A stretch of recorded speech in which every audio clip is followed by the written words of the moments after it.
One in five suffer. Erase the stigma. Brain difference is not a crime.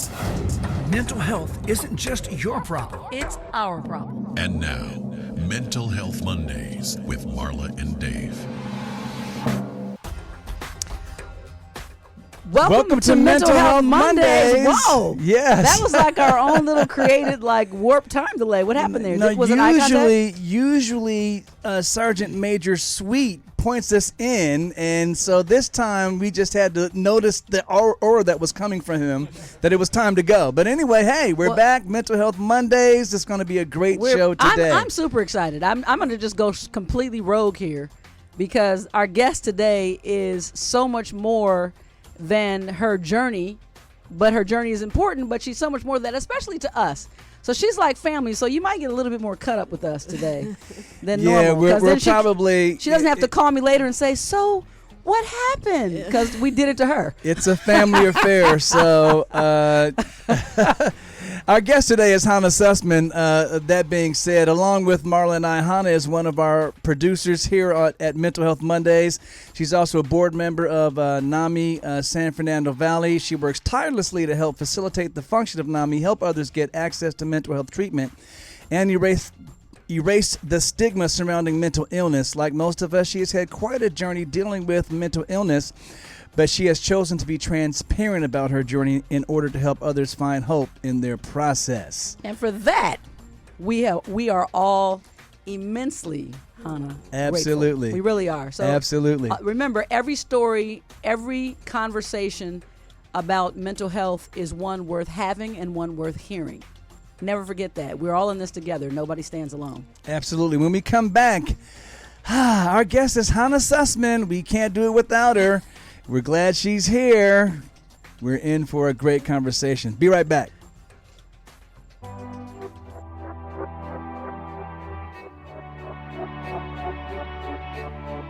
Help someone who is struggling by supporting the National Alliance on Mental Illness and be a part of the NAMI effect. Hope starts with you.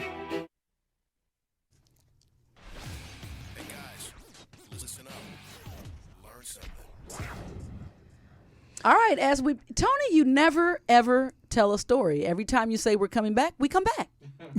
It's amazing that happens.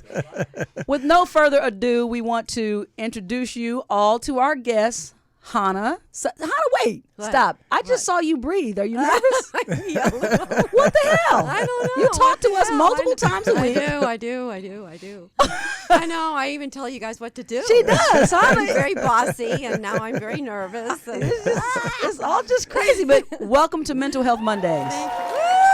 Thank you. Love the fanfare. Now, I want to remind everybody, or let everybody know, that today's show is actually brought to you by Loving Beyond Reason and NAMI San Fernando Valley.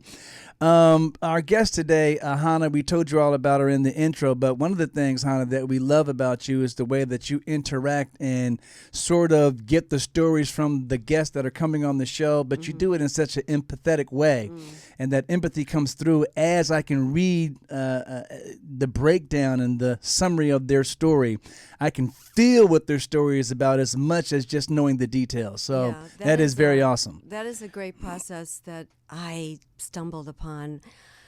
Every time someone's coming onto the show, I ask them very poignant, specific questions. Yeah. And I find that most of them are so surprised because nobody has ever asked them these questions. Wow. Yeah. So that's a really intimate process. Yes. So what I give you is what they're willing to share with you, because I always tell them the truth. I tell them my story, that I came from mental illness, that I'm in recovery. And then it just, opens it up. They don't feel like I'm going to judge them or anything like that. And then I tell them the truth. I said, let's be honest, mental illness is ugly. And they're like, oh my God, how can you say that? And I said, because it is. It is. Yeah. It's ugly. But the beauty is in the exposure. Right. So I want to Transparency. let everybody know that this is going to be a two-part experience. The first part of our discussion with Hannah is going to really deal with her background and how she came into this field, her story, so to speak. And then next week, episode two, we'll deal with literally just how she interacts with us and helps us put the show together and sort of the behind the scenes of Mental Health Monday. So that being said, Hannah, why don't you take us back to the beginning? Why don't you let me become Hannah for just 1 minute? So, Hannah, Yes. I would like for you to tell us a little bit about your story and your journey from as early as you can remember, and then just walk us through. Take us on the story. Well, the truth is that I became my mother's mother at 5 years old. Now, are you an only child? I am the eldest of just two. Okay. And what happened is, Were you aware that you were taking on that role Not at at 5 years How old? can you? no, I didn't realize I was doing it until I was in therapy. Yeah. So I was told. Now, what happened was that my mother was, unbeknownst to all of us, she had trichotillomania, she had bipolar 2, she had depression, she had post-traumatic stress disorder. All of this was... And for those that don't know what trichotillomania I was going to ask you. is, Yeah, I've never heard of that before. Okay, trichotillomania is a hair-pulling disease.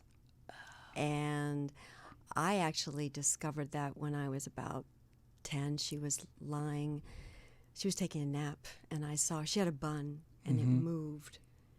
And I saw this hole on her head. She had been pulling her hair.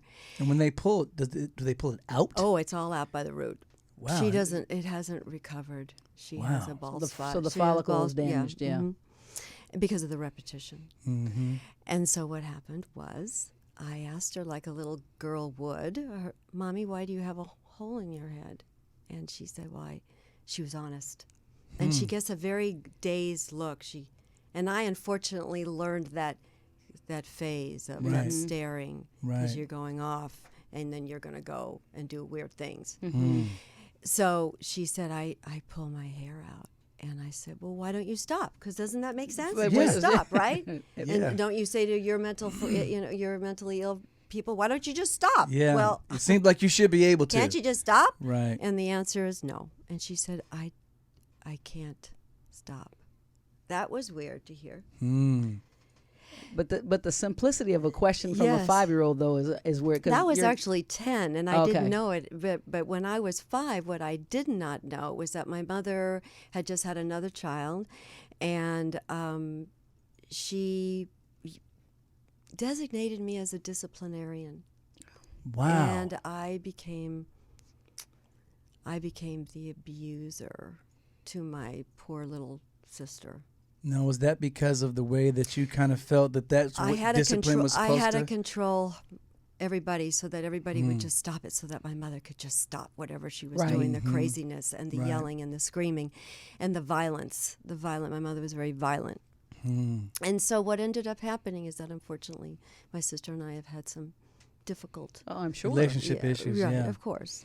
Now, was your dad part My of the dad picture? next kind of question. abdicated. Wow. You know, he was the father, and But they were married. So They- he was. they've Your been- father was in your home. all the time. And he Wow. was actually one of my dearest, dearest, dearest friends. Hmm. Because what I didn't know, and I found this out, is that my mother had postpartum depression, Hmm. and she just stopped raising me when I was born, and my dad took over. Wow. And so that's why I had this Bond. wonderful bond. But then he disappeared.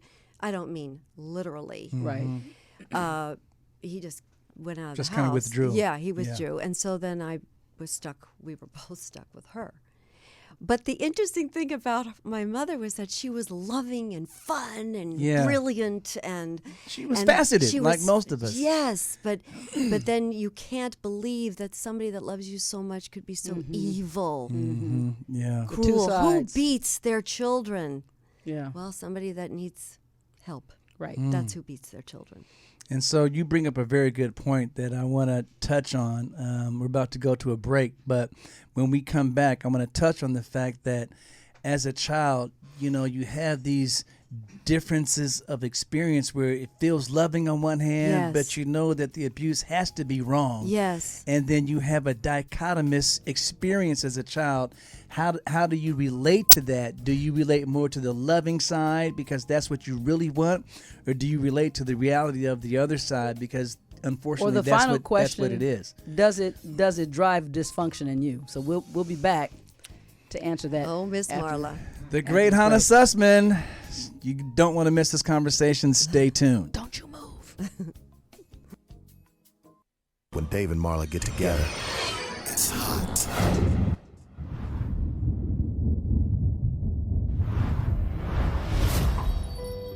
You may not realize it, but these words, often used to describe someone with a mental health condition, can be very harmful. In a country where 1 in 5 people are affected by a mental health condition, it's time for all of us to step up and change the conversation. Just because someone's struggle isn't obvious on the outside doesn't mean they aren't hurting on the inside. We need to see the person, not the condition. Join with me, pledge to be stigma-free.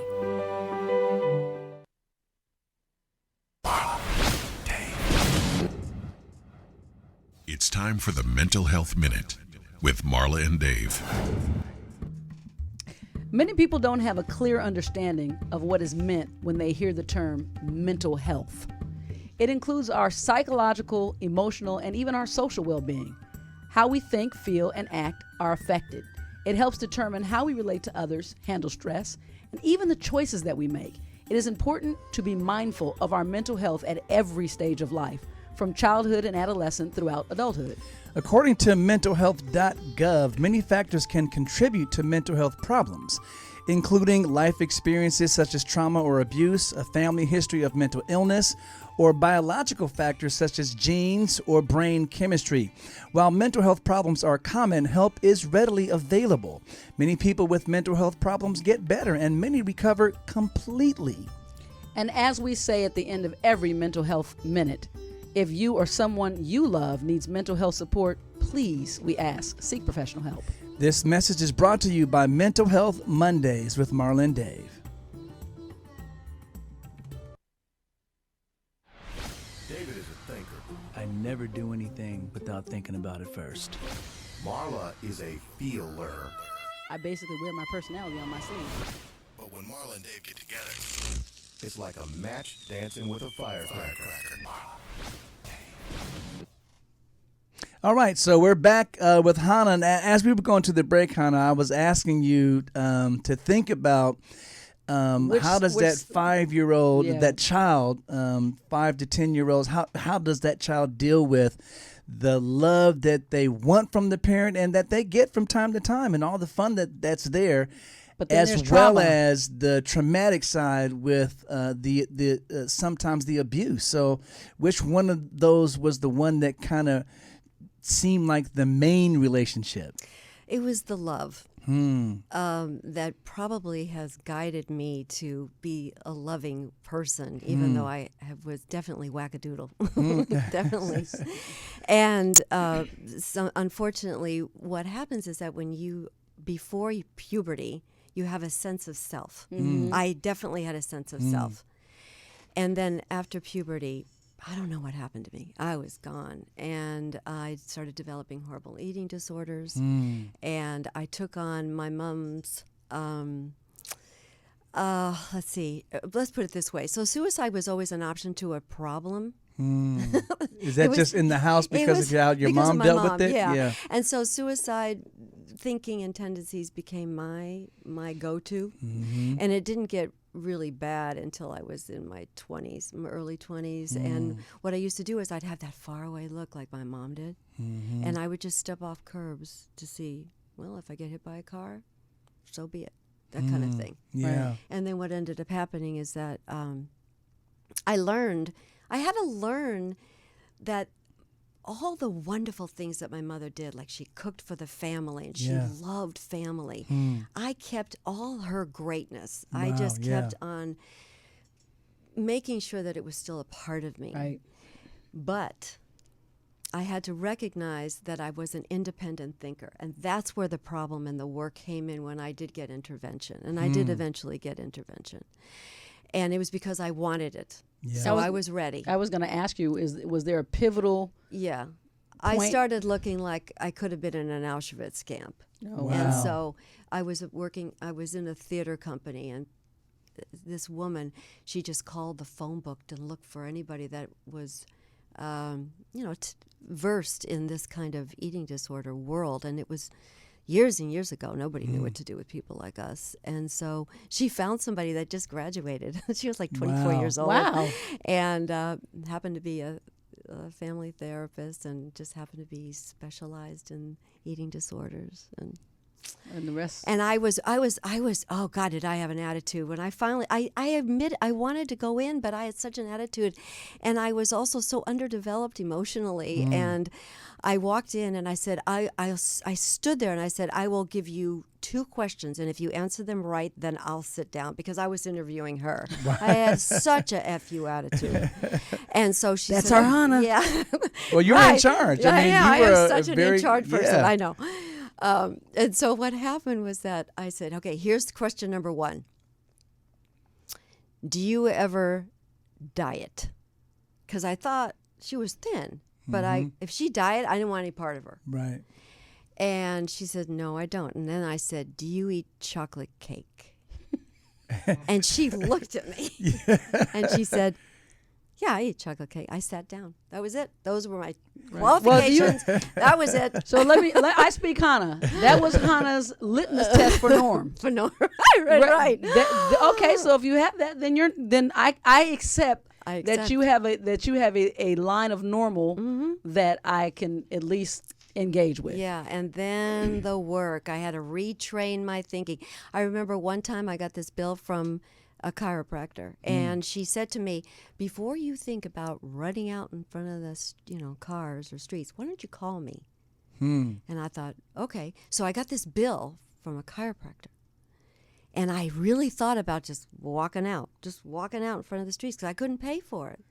And I've been supporting myself since I was 18. So I knew every penny, I knew everything. Yeah.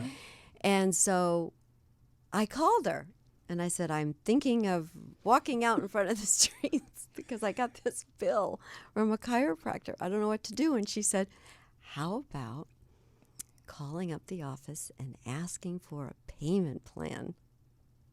Hilarious. I thought she was brilliant. Oh, you can do that? Right. So that shows you how underdeveloped Right. I was. That shows you how panicked I was. So what did I do? I hid under panic. When you're mentally ill, you go to panic. Why? Because it's an adrenaline boost. But then you're stuck in panic because you don't know what to do. Which produces a fight or flight. Yes. Yes. And that fight or flight shuts down your reasoning centers. Yes. And that's a thing, we've as human beings we developed that over the years, and it's a safety mechanism, but it can also be a problem when you can't shut it off. So my question is, and I always tend to almost think like public. Right. But I'm listening to you, and you seamlessly talk about yourself in the term of mentally ill, but there are those who are listening who would say that what you're describing wouldn't be mental illness. So for you would say that was outside of that. Is that a brain difference for you, or would you label yourself as someone who had to really triumph and overcome mental illness? I really had to triumph over mental illness. Now, I would question, Marla, how you would say that, because we know suicidal ideation is a mental illness, people, as well as eating disorders. But it's like stairs, and it's like for some reason it feels better, especially now. Some things have become a priority or almost a catchword. So people are more willing to say, I have anxiety, than they're willing to say that they have deeper issues. And that's what we're doing here, because there's a stigma when you say mental illness, That's what I'm saying. it shouldn't and there be. are people that have eating disorders that refuse to hear me say, that's what I'm saying, you're mentally ill. Yeah. They don't want to hear it. Hold that thought right there. We have so much more to talk about with Hannah. Don't move. We'll be right back.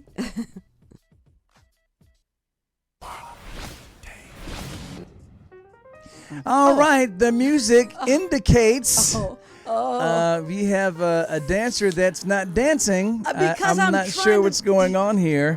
There it is, the wave, and she's back. It was stuck. Marla, the seated pole dancer. I'm gonna have to get a poll for my seat. I don't know. Anyway, keep going. Last week we asked if your diet regularly includes highly processed, fried, and or sugary food and drink, how much higher is your risk of developing depression? Your options were 35%, 48%, or 60%. Hannah? We usually give our guests the first crack at it. Yes, you do. And so if your diet is just extremely unhealthy and you don't care about that at all, how much higher of a risk are you for developing depression? 35%, 48%, or 60%? I'm going to say 45. 48 is 48. That's your answer? Okay. She's making up her own. Well, No, that's the producer in her. unfortunately, It's a 60? highly processed, fried, and sugary foods have little nutritional value know. and should be avoided at all costs. Research shows that a diet that regularly includes these kinds of food can increase the risk of developing depression by as much as 60%. Wow, I'm not. Oh my gosh. That's is weird, high. right? Then that's a lot of things. Depression and anxiety, we were just talking about. They're rampant in our society, but a lot of that can be controlled with your diet. You can definitely and assist it. I am a true testament to that. Right. I prep all my food. I love that. So, Marla, what's the new poll question for next week? Next week, your chance to vote on the poll. The question is, what is the most difficult mental illness to treat? A, depression, B, ADHD, or C, BPD, which would be borderline personality disorder, attention deficit, hyperactivity disorder, Yes. and depression. So, A, B, or C? Hannah, what do you think? You get a stab. I don't know. Hardest to treat. Huh? Depression, treat. ADHD, or borderline personality I want to disorder? say depression. Okay, well, we will see next Well, week. she said what she said, but you're not going to know whether what she said was right until you show up here again on the next week and find out if Hannah hit the nail on the head. And make sure you drop by either Loving Beyond Reason or NAMI San Fernando Valley. Hit the donation page. We need you. Be right back.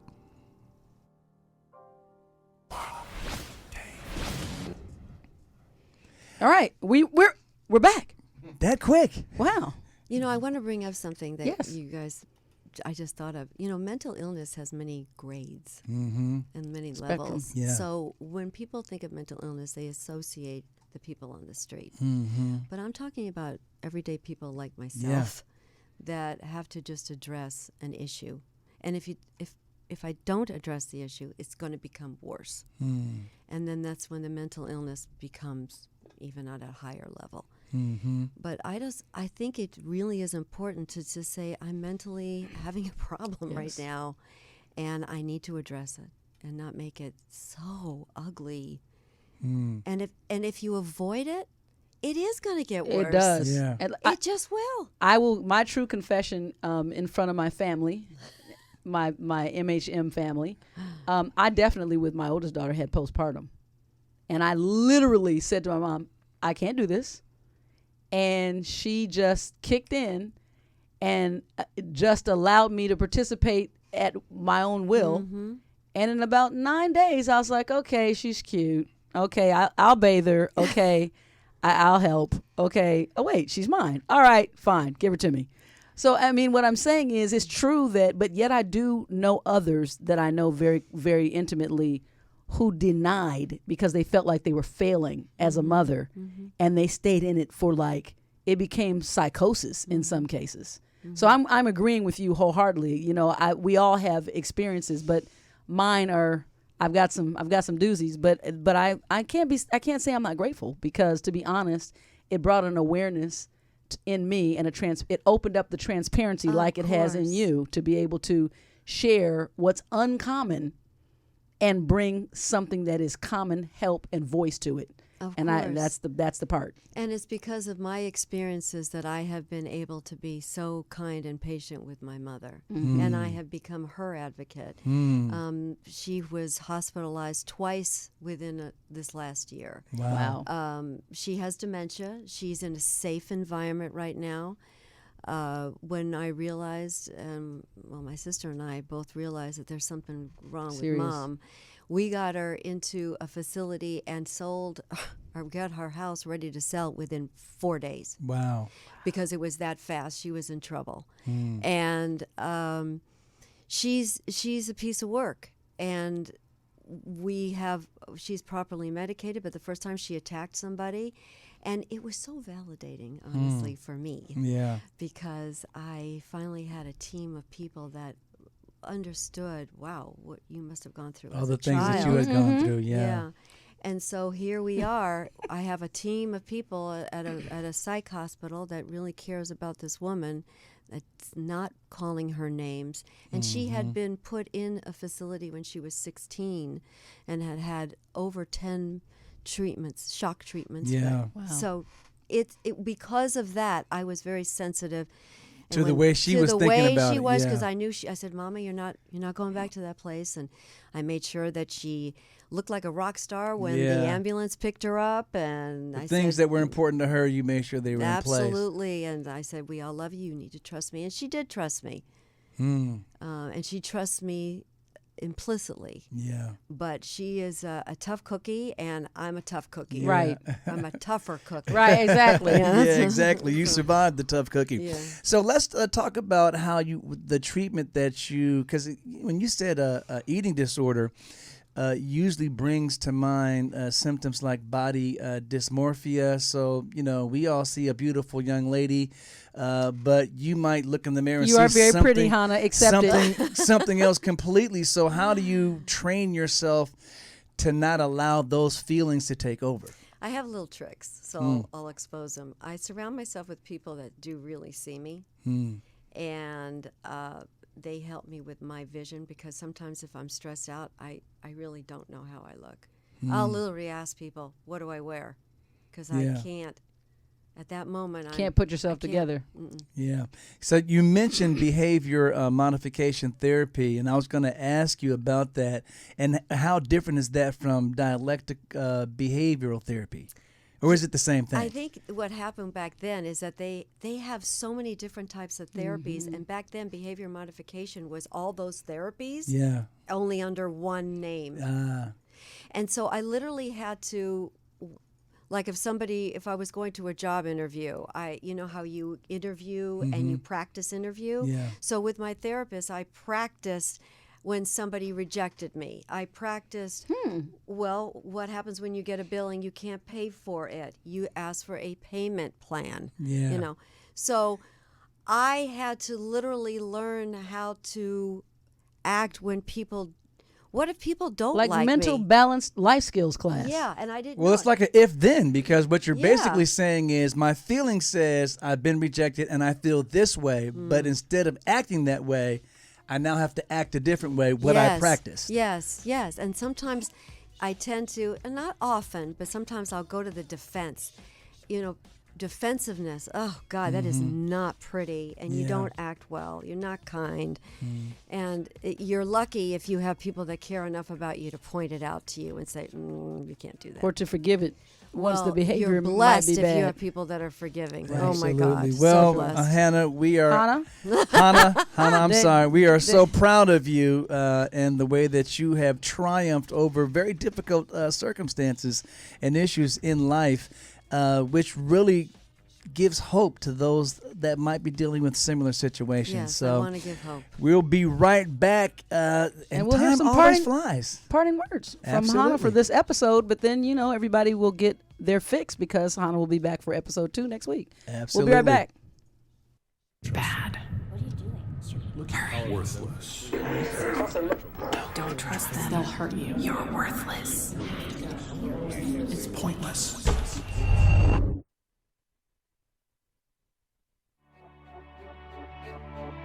When the pain of schizophrenia meets hope, everything can change. Help someone who is struggling by supporting the National Alliance on Mental Illness and be a part of the NAMI effect. Hope starts with you. It's raw, real, and unfiltered.